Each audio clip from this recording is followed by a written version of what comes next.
China si Digong kaya pinagsisihan niya nga raw. Hoy, imbis magmarunong, magmasid ka sa galaw. Duterte tuta ng singkit. O sige na, edi wow. Basta pag binomba kayo ng incheck, huwag kayong lilipat ng Davao. Ang ina, ganito yung mga kuda ng kuda sa internet no? Pag nagkagera, kanya-kanyang tago yung mga putang ina. Ikaw na pumuntang China, gamitin mo yung therapy session, tingnan natin kung tatalab yan sa mga missile nila. Gago. Ilan ko? Duterte, DDS daw, Davao Death Squad. No.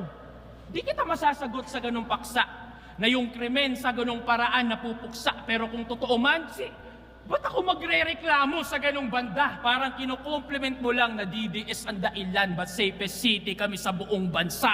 Tangina mo. Ba't bilyong-bilyong pondo daw sa Mindanao nung Duterte admin? Bakit? Kung hindi dahil doon, malamang hanggang ngayon wala kaming bypass road, tunnel road, investor na dati takot mamuhunan. Naririnig mo lang kasi yung putukan, pero bingi-bingihan pagdating sa pinaghuhugutan. Napukusan lang yung Mindanao ng isang termino. Isang termino! Tingin mo na agad sukdulan? Pangungurakot ba talaga yung kinagagalit mo o sanay ka lang na kayo yung mas natututukan? Ayaw mong maging balansi yung bansa pero panay reklamo niya sa akin na bakit yung Mindanao wala masyadong building? Tangina mo.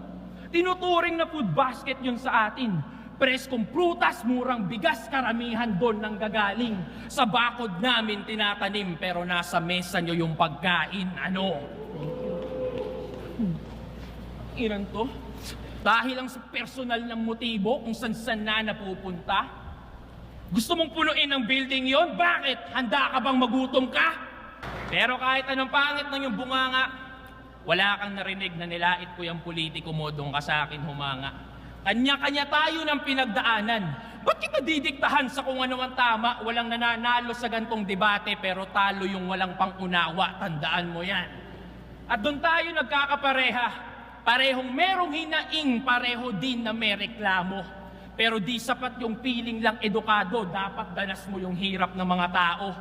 Ngayon tapos ka na, pakisabi din sa iyong amo, galing pa ng DDS, ikay malinis rin ang bao.